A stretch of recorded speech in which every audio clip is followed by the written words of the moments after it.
أعوذ بالله من الشيطان الرجيم بسم الله الرحمن الرحيم وإذ غدوت من أهلك تبوئ المؤمنين مقاعد للقتال والله سميع عليم صدق الله العظيم. സൂറ ആല ഇമ്രാനിലെ 121 ആയത്ത്. വൈദ് ഗദൗത, ഗദ യഗ്ദു എന്ന് അറബിയിൽ പറഞ്ഞാൽ പോയി എന്നതിനാണ് ഉപയോഗിക്കുക, പക്ഷെ രാവിലെ പോകുന്നതിനാണ് പറയുക. റാഹ എന്ന് പറഞ്ഞാൽ വൈകുന്നേരം പോയി, ഗദ രാവിലെ പോയി. വൈദ് ഗദൗത, താങ്കൾ രാവിലെ പുറപ്പെട്ട സന്ദർഭം. മിൻ അഹ്ലിക, താങ്കളുടെ കുടുംബത്തിൽ നിന്ന് അല്ലെങ്കിൽ വീട്ടുകാരിൽ നിന്ന്, അഹ്ലുകാരിൽ നിന്ന് എന്നർത്ഥം. തുബവ്വിഉൽ മുഅ്മിനീന, മുഅ്മിനീങ്ങളെ താങ്കൾ ഒരുക്കുന്നു. ബവ്വ എന്ന് പറഞ്ഞാൽ സജ്ജീകരിച്ചു, ഒരുക്കി എന്നൊക്കെയാണ് അർത്ഥം. മഖാഇദ ലിൽ ഖിതാൽ, യുദ്ധത്തിനുള്ള സ്ഥാനം. മഖഅദ്, ഖഅദ ഇരുന്നു, മഖഅദ് സീറ്റ് ആണ് വാക്കിന്റെ അർത്ഥം. അതിന്റെ ബഹുവചനമാണ് മഖാഇദ്.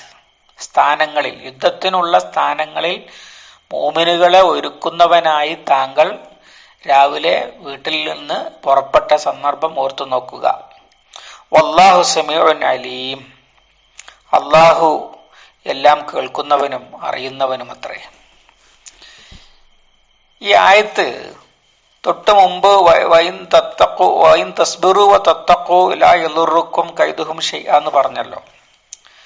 അത് ഉഹദിന്റെ മുമ്പ് പറഞ്ഞ വർത്തമാനമാണ്. പക്ഷെ അതോട് ചേർന്ന് വരുന്ന തരത്തിൽ അതിൽ പറഞ്ഞ അതേ കാര്യം പുലർന്ന് കണ്ട, ആ തത്വം പുലർന്ന് കണ്ട ഒരു സംഗതിയാണ് ഉഹദ് യുദ്ധം. ആ ഉഹദ് യുദ്ധത്തിന്റെ ശേഷം, ഉഹദ് യുദ്ധത്തിലെ സകല സംഭവങ്ങളും വിശ്വാസികളുടെ മനസ്സിൽ ഇങ്ങനെ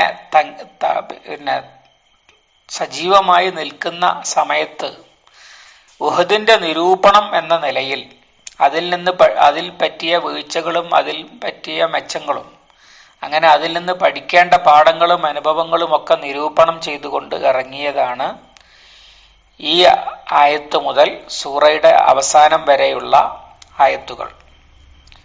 അത് ഇതുവരെയുള്ളത് ഉഹദ് യുദ്ധത്തിന്റെ മുമ്പ് ഇറങ്ങിയതാണെങ്കിൽ ഈ ആയത്ത് മുതലുള്ളത് ഉഹദ് യുദ്ധത്തിന്റെ ശേഷം ഇറങ്ങിയതാണ്.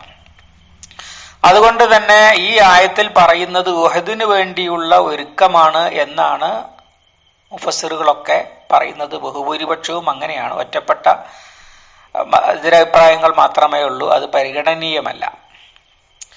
നബി സല്ലല്ലാഹു അലൈഹി വസല്ലമ വീട്ടിൽ നിന്ന് പുറപ്പെട്ട സന്ദർഭം എന്ന് പറഞ്ഞാൽ ഉഹദ് യുദ്ധം ഉണ്ടാകുന്നത് ബദറിന്റെ ഒരു വർഷത്തിന് ശേഷമാണല്ലോ. അഥവാ ബദറിൽ നേരിട്ട പരാജയം അതിന് പകരം വീട്ടാൻ വേണ്ടി സമ്മർദ്ദം ചെലുത്തുന്നുണ്ട് മക്കയിലെ സ്ത്രീകൾ ഉൾപ്പെടെ. കാരണം അവർക്കത് വലിയ മാനക്കേടുണ്ടാക്കിയ യുദ്ധമായിരുന്നു. അതുകൊണ്ടാണ് പിറ്റേ വർഷം ഷവ്വാൽ മാസത്തിൽ, റമദാനിലായിരുന്നു ബദർ, പിറ്റേ ഷവ്വാലിലാണ് ഉഹദ്. ഇതിന് തിരിച്ചടി നൽകാൻ വേണ്ടി. അതുപോലെ യഹൂദന്മാര് മക്ക മുശ്രിക്കുകളെ പ്രേരിപ്പിച്ചിരുന്നു ബദറിന് തിരിച്ചടി നൽകാൻ. വലിയ അഹങ്കാരികളും അഭിമാനികളുമായ ഖുറൈശികൾക്ക് ബദറിലെ പരാജയം സഹിച്ചുകൊണ്ട് ജീവിക്കാൻ കഴിയില്ലായിരുന്നു. അതുകൊണ്ട് അവർ കൂടുതൽ വലിയ സൈന്യത്തെ സജ്ജീകരിച്ചു. ഖുറൈശികളും ബനു ഹാഷിം ഗോത്രവും അതുപോലെ തന്നെ സഖീഫ് ഗോത്രവും, ഖുറൈശികളിലെ പ്രമുഖർ രണ്ടു കൂട്ടരാണ്. ഇവരൊന്നിച്ച്, അതുപോലെ ഖുറൈശി പ്രമുഖ അബിസീനിയൻ അടിമകൾ കുറെ ഉണ്ട്. ഇങ്ങനെ എല്ലാം കൂടി 3000 പേര് വരുന്ന ഒരു സൈന്യത്തെയാണ് സജ്ജീകരിച്ചത്. അങ്ങനെ വലിയ ഉത്സവ ഛായയിൽ മദീനക്ക് നേരെ നീങ്ങുകയാണ് ചെയ്തിരുന്നത്. ഇതോടുകൂടി മദീനയുടെ കഥ കഴിക്കും എന്ന അവസ്ഥയിലാണ്. ഈ വിവരം കിട്ടിയ നബി സല്ലല്ലാഹു അലൈഹി വസല്ലമ നബി വിവരം എത്തിച്ചു കൊടുക്കുന്നത് ഇസ്ലാം സ്വീകരിച്ചിട്ടില്ലാത്ത അബ്ബാസ് ബിൻ അബ്ദുൽ മുത്തലിബ് റളിയല്ലാഹു അൻഹു ആണ്. അന്ന് അദ്ദേഹം ഇസ്ലാം സ്വീകരിച്ചിട്ടില്ല. എങ്കിലും ബദറിൽ യുദ്ധ തടവുകാരനായി പിടിക്കുകയും മോചിപ്പിക്കുകയും ഒക്കെ ചെയ്തതിന്റെ ശേഷവും നബി സല്ലല്ലാഹു അലൈഹി വസല്ലമയോട് അനുകൂല നയമുള്ളയാളാണ് അബ്ബാസ് റളിയല്ലാഹു അൻഹു. ഇസ്ലാം സ്വീകരിച്ചിട്ടില്ല എന്ന് അദ്ദേഹം അറിയിച്ചു കൊടുത്തതനുസരിച്ച് നബി സല്ലല്ലാഹു അലൈഹി വസല്ലമ സഹാബികളുമായി കൂടിയാലോചിച്ചു. നബി സല്ലല്ലാഹു അലൈഹി വസല്ലമയുടെ അഭിപ്രായം വരട്ടെ, മദീനയിൽ വെച്ച് നേരിടാം എന്നായിരുന്നു. മുനാഫിക്കുകളും ഇതേ അഭിപ്രായക്കാരായിരുന്നു. അബ്ദുല്ലാഹിബിൻ ഉബയ്യ് സുലൂലും കൂട്ടരും ഇതേ അഭിപ്രായമാണ് പറഞ്ഞിരുന്നത്. റസൂൽ സല്ലല്ലാഹു അലൈഹി വസല്ലമ ആ അഭിപ്രായം പറയാൻ കാരണം നേരിടാൻ എളുപ്പം, വിഭവങ്ങൾ സജ്ജീകരിക്കാനും ഒക്കെ എളുപ്പം മദീനയാണ് എന്ന കാഴ്ചപ്പാട് കൊണ്ടായിരുന്നെങ്കിൽ, മുനാഫിക്കുകള് ആ അഭിപ്രായം പറയാൻ കാരണം ചതിക്കാൻ എളുപ്പം മദീനയിലാകുമ്പോഴാണെന്നാണ്. അഥവാ വീടുകൾക്കിടയിൽ ഒളിക്കാനും അതുപോലെ കുതന്ത്രങ്ങൾ മെനയാനും ഒക്കെ സാധിക്കും എന്ന ദുഷ്ടലാക്കായിരുന്നു മുനാഫിക്കുകളെ കൊണ്ട് അഭിപ്രായം പ്രകടിപ്പിച്ചത്. ഇതിന്റെ ഇടയിൽ ബദറിൽ പങ്കെടുക്കാൻ അവസരം കിട്ടിയിട്ടില്ലാത്ത യുവാക്കൾ, കാരണം ബദറിനെ കുറിച്ചുള്ള ഭയങ്കരമായ പോസിറ്റീവ് എനർജി സ്പ്രെഡ് ചെയ്യുന്ന സമയമാണ്, അതിന്റെ ആവേശം ഇങ്ങനെ കത്തി നിൽക്കുന്ന കാലമാണ്. അതിൽ പങ്കെടുക്കാൻ അവസരം കിട്ടാത്ത യുവാക്കൾ അവര് നബി സല്ലല്ലാഹു അലൈഹി വസല്ലമയോട് വന്ന് പറഞ്ഞു, നമുക്ക് ഇങ്ങോട്ട് വരുന്നത് കാത്തു നിൽക്കേണ്ടതില്ല, അങ്ങോട്ട് പോയി നേരിടണം. അങ്ങനെ അവരുടെ ആവേശത്തിന് വഴങ്ങിക്കൊടുത്ത് നബി സല്ലല്ലാഹു അലൈഹി വസല്ലമ സമ്മതിച്ചു. ഉഹദിലേക്ക് പോയി അങ്ങോട്ട് ചെന്ന് നമുക്ക് പറ്റുന്ന സ്ഥലം, അതിന് തെരഞ്ഞെടുത്ത സ്ഥലമാണ് ഉഹദ്. ഉഹദിന്റെ ഒരു പ്രത്യേകത മദീനയുടെ തന്നെ പ്രത്യേകതയാണ്. മദീനയുടെ ഒരു ഭാഗം ഉഹദ് മലയാണ്, ബാക്കി 2 ഭാഗം ഹറ എന്ന് പറയുന്ന ചരൽ, ഈ വലിയ കരിങ്കല്ല് കണ്ടവർക്കറിയാം, വലിയ കരിങ്കല്ല് കൊണ്ടുവന്ന് നിരത്തിയിട്ടതുപോലെ കിടക്കുന്ന സ്ഥലമാണ്. അതിലൊന്നും സൈന്യം മാർച്ച് ചെയ്തു വരികയില്ല. ഉഹദ് മലയുടെ ബാക്കിയുള്ള കുറച്ച് ഭാഗത്തുകൂടെ മാത്രമേ സൈന്യം മാർച്ച് ചെയ്തു. അതാണ് ഈ സ്ഥലത്തിന്റെ പ്രത്യേകത എന്ന് പറയുന്നത്. അങ്ങനെ അങ്ങോട്ട് മാർച്ച് ചെയ്യാൻ തീരുമാനിക്കുകയാണ്. മാർച്ച് പുറപ്പെടുമ്പോ താങ്കൾ രാവിലെ പുറപ്പെടുമ്പോ അഹ്ലിൽ നിന്ന് യുദ്ധം ചെയ്യണം എന്നായിരുന്നല്ലോ നേരത്തെ തോന്നിയിരുന്നത്. അല്ല, അവിടുന്ന് പുറപ്പെടുക. അതുകൊണ്ടാണ് ഈ അഹ്ലി ഇവിടെ പ്രയോഗിച്ചത്. നബി സല്ലല്ലാഹു അലൈഹി വസല്ലമയുടെ മുഖത്ത് കാണുന്നുണ്ട്, ഒരു ഇഷ്ടമില്ലാത്ത തീരുമാനം നടപ്പിലാക്കുമ്പോ അത് മുഖഭാവത്തിൽ മാറ്റം വരുത്തുമല്ലോ. ഇത് മനസ്സിലാക്കിയ യുവാക്കൾ വന്നിട്ട് നബി സല്ലല്ലാഹു അലൈഹി വസല്ലമയോട് പറഞ്ഞു, നബി, ഞങ്ങൾ അഭിപ്രായം പറഞ്ഞു എന്നേ ഉള്ളൂ, താങ്കൾക്ക് ഇഷ്ടം പോലെ ചെയ്യുന്നതിന് എതിർപ്പില്ല എന്ന്. നബി സല്ലല്ലാഹു അലൈഹി വസല്ലമയുടെ മറുപടി, അള്ളാഹുവിന്റെ റസൂല് ഉമ്മത്തിന് വേണ്ടി ഒരു കാല് മുന്നോട്ട് വെച്ചാൽ അത് പിന്നോട്ട് പിൻവലിക്കുന്ന പ്രശ്നമില്ല എന്നാണ്. അങ്ങനെ മുന്നോട്ട് തന്നെ പോയി. മദീനയിൽ നിന്ന് ഉഹദിലേക്ക് സൈന്യം വളരെ കുറഞ്ഞ സജ്ജീകരണങ്ങളേ ഉള്ളൂ. ശത്രുക്കളുടെ കയ്യിൽ 3000 പേരുണ്ട്, ധാരാളം ആയുധങ്ങളും ഉണ്ടെങ്കിൽ മുസ്ലിങ്ങളുള്ളത് വെറും 1000 പേരുമാണ്. ഒരു കുതിരപ്പടയാളി മാത്രമാണ് അത്ര ഉണ്ടായിരുന്നത്. ഇങ്ങനെ ഈ സൈന്യം മുന്നോട്ട് പോകുന്നതിന്റെ ഇടയിൽ ഒരു കൊച്ചു സംഘത്തെ കണ്ടുമുട്ടി. അത് അബ്ദുല്ലാഹിബിൻ ഉബയ്യ് സുലൂൽ, മുനാഫിക്കുകളുടെ നേതാവാണ്. നേരത്തെ നമ്മൾ ആയത്തിൽ ഒന്ന് നിഷേധികളെ വലിയകളായി സ്വീകരിക്കരുതെന്നും 2 അവരെ ബിത്താനത്തായിട്ട് സ്വീകരിക്കരുതെന്നും പറഞ്ഞ കാര്യം. ഈ ബിത്താനത്തും വലിയൊക്കെ ഉള്ള ആളാണ് മുനാഫിക്കുകളുടെ നേതാവ് അബ്ദുല്ലാഹിബിൻ ഉബയ്യ് സുലൂൽ. അബ്ദുല്ലാഹിബിൻ ഉബയ്യ് സുലൂൽ പറഞ്ഞതനുസരിച്ച് വരുന്ന ജൂത സൈന്യമാണ്. ജൂതന്മാർ നബി സല്ലല്ലാഹു അലൈഹി വസല്ലമയുമായി പരസ്പര സഹായ കരാറിലുണ്ടായിരുന്നവരാണ്. അങ്ങനെ ഞങ്ങളെ സഹായിക്കാൻ വരികയാണ് എന്ന് പറഞ്ഞിട്ടൊരു ജൂത സൈന്യം, ഒരു ചെറിയ സംഘം അവരെ കണ്ടുമുട്ടി. നബി സല്ലല്ലാഹു അലൈഹി വസല്ലം അവരോട് പറഞ്ഞു, നിഷേധികൾക്കെതിരിൽ ഇപ്പോൾ നിഷേധികളുടെ സഹായം ആവശ്യമില്ല, അത് ഞങ്ങൾ തന്നെ നേരിട്ടോളാം എന്ന് പറഞ്ഞ് പിരിച്ചയക്കുകയാണ് ചെയ്തത്. കാരണം ഇത് ചതിക്കാനുള്ള ഒരു സാധ്യതയുണ്ട് എന്ന് നബി സല്ലല്ലാഹു അലൈഹി വസല്ലമ മനസ്സിലാക്കിയിരുന്നു. അവരുടെ പ്ലാനും അത് തന്നെയായിരുന്നു. അങ്ങനെ അവരെ ഒഴിവാക്കി. ഇവരെ ഒഴിവാക്കിയതിൽ പ്രതിഷേധിച്ചുകൊണ്ട് നബി സല്ലല്ലാഹു അലൈഹി വസല്ലമയുടെ 1000 പേരടങ്ങുന്ന സംഘത്തിൽ നിന്ന് അബ്ദുല്ലാഹിബിൻ ഉബയ്യ് സുലൂലും 300 പേരും, അഥവാ അതിന്റെ 30% പ്രതിഷേധിച്ച് മാറിപ്പോയി. കാരണം അയാൾക്കുള്ള പരാതി ഒന്ന് മദീനയിൽ നിന്ന് യുദ്ധം ചെയ്താൽ മതി എന്ന് പറഞ്ഞ അഭിപ്രായം സ്വീകരിച്ചില്ല. പിന്നെ കൂടുതലായിട്ട് പോഷക സൈന്യമായിട്ട് കൂടെ കൂട്ടാൻ തീരുമാനിച്ചവരെയും സമ്മതിച്ചില്ല.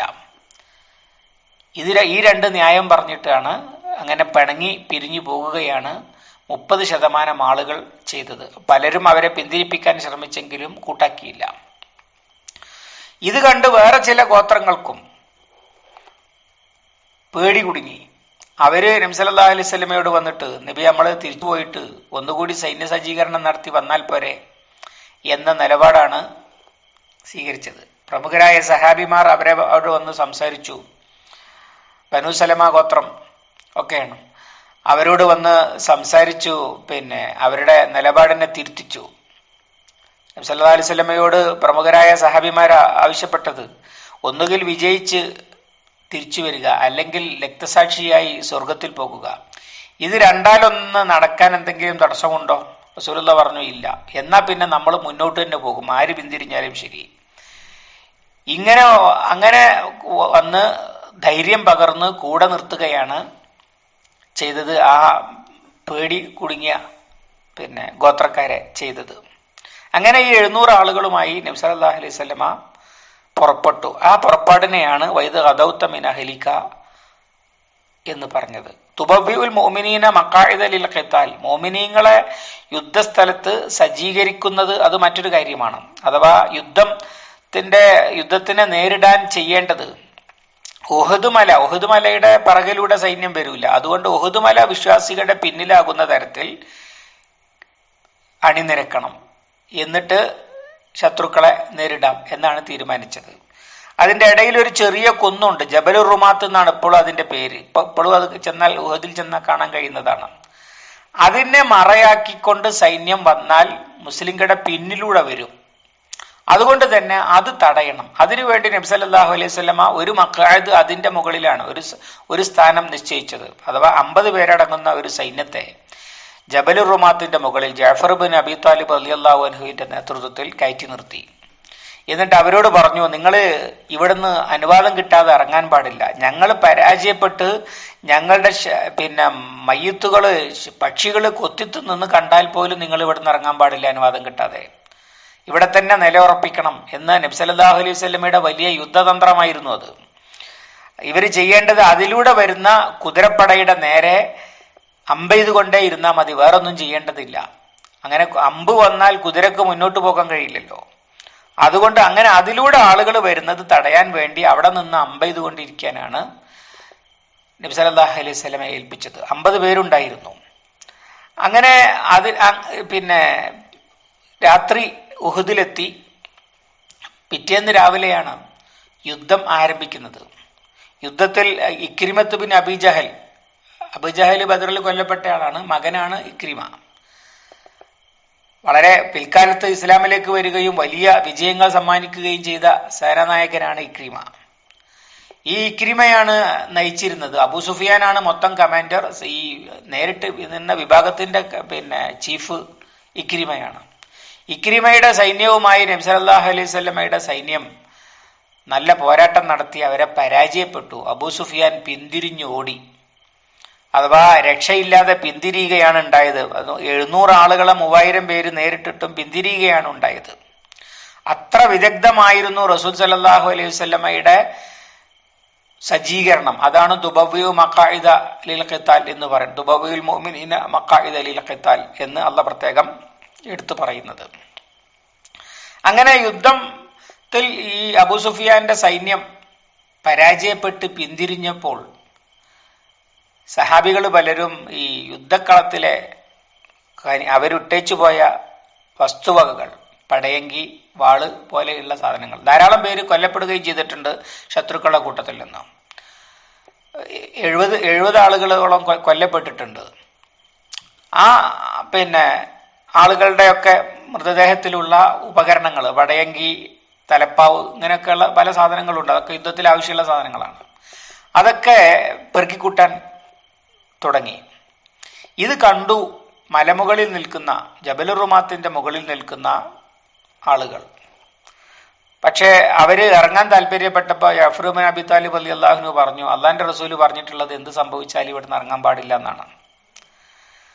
അത് കേട്ടില്ല കൂടെ ഉണ്ടായിരുന്ന ഭൂരിപക്ഷം ആളുകളും. യുദ്ധമൊക്കെ കഴിഞ്ഞു. അപ്പൊ ഈ അറേബ്യയിലെ യുദ്ധത്തിന്റെ ഒരു രീതിയുണ്ട്. യുദ്ധത്തിന് ആളുകൾ പോകുന്നത് തന്നെ അതിനുകൂടിയായിരിക്കും പലപ്പോഴും ജാഹിലിയ്യ കാലത്ത്.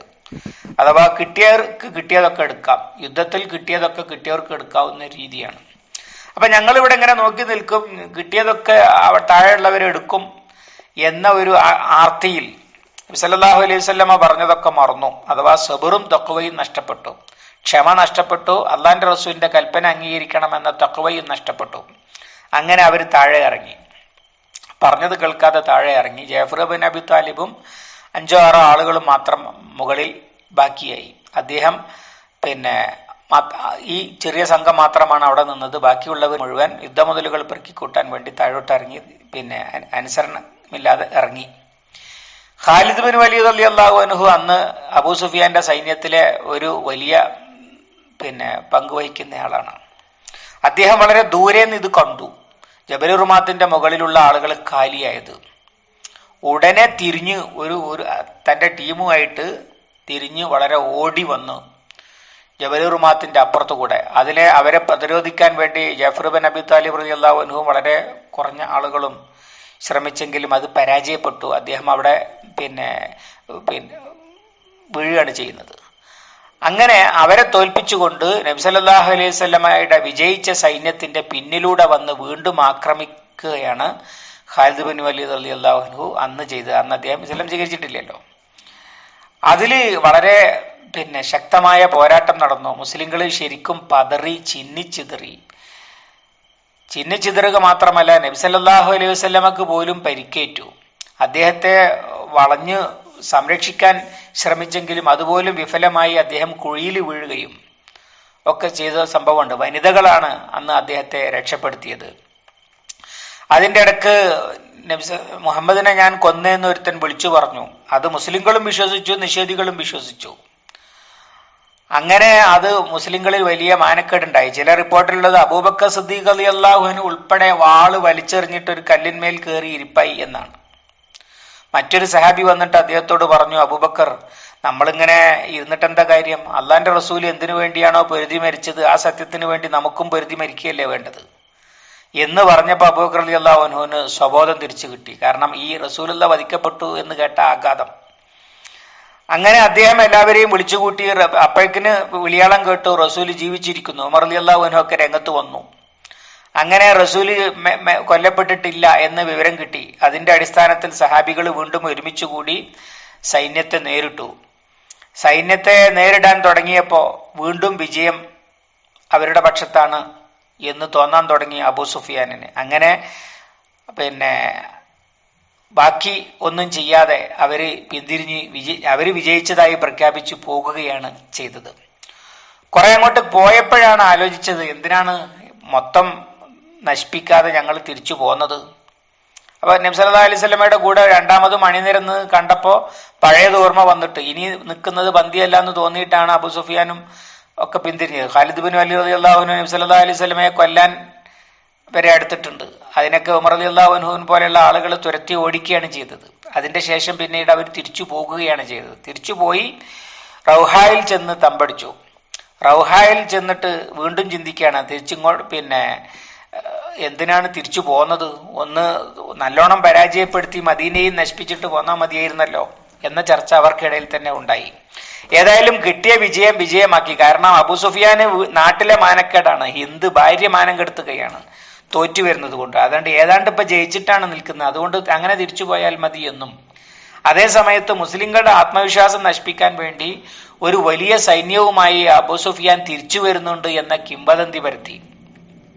ഇതിനെ നേരിടാൻ വേണ്ടി റസൂൽ സല്ലല്ലാഹു അലൈഹി വസല്ലമ തലേന്ന് യുദ്ധത്തിൽ പങ്കെടുത്തവരെ മാത്രം, ഒരാളൊഴിച്ച് ബാക്കിയുള്ളവർ മുഴുവൻ, പലരും വീണ്ടും നബിയുടെ കൂടെ യുദ്ധത്തിൽ പങ്കെടുക്കാൻ വേണ്ടി വന്നെങ്കിലും അവരെയൊന്നും കൂട്ടാതെ തലേന്ന് യുദ്ധത്തിൽ പങ്കെടുത്തവരെ മാത്രം കൂട്ടിക്കൊണ്ട് വീണ്ടും സൈനിക മുന്നേറ്റം നടത്തി. അതിൽ പരിക്കേറ്റവരുണ്ട്, തോളിൽ കൊണ്ടുപോകുന്നവരുണ്ട്, അങ്ങനെയൊക്കെ ഉണ്ട്. എന്തായാലും തലേന്ന് പങ്കെടുത്തവരെ മാത്രം പങ്കെടുപ്പിച്ചുകൊണ്ട് അബൂ സുഫിയാന്റെ പിന്നാലെ വെച്ച് പിടിക്കുകയാണ് ചെയ്തത്. അവര് അതില് അങ്ങനെ വിജയിച്ചു പോകുന്നതിനെ പേടിച്ചോട്ടമാക്കി മാറ്റി ഓടി രക്ഷപ്പെടുകയാണ് അബൂ സുഫിയാൻ ചെയ്തത്. നബി സല്ലല്ലാഹു അലൈഹി വസല്ലമ റൗഹായിൽ 3 ദിവസം തമ്പടിച്ച ശേഷം തിരിച്ചു വന്നത്. ഇങ്ങനെ വളരെ നൈപുണ്യമുള്ള യുദ്ധതന്ത്രം ആണ് നബി സല്ലല്ലാഹു അലൈഹി വസല്ലമ ഉഹദ് യുദ്ധത്തിൽ പയറ്റിയത്. തുബവ്വിഉ മുഅ്മിനീന മഖാഇദ ലിൽ ഖിതാൽ എന്നത് അതിന്റെയൊക്കെ സൂചനയാണ്.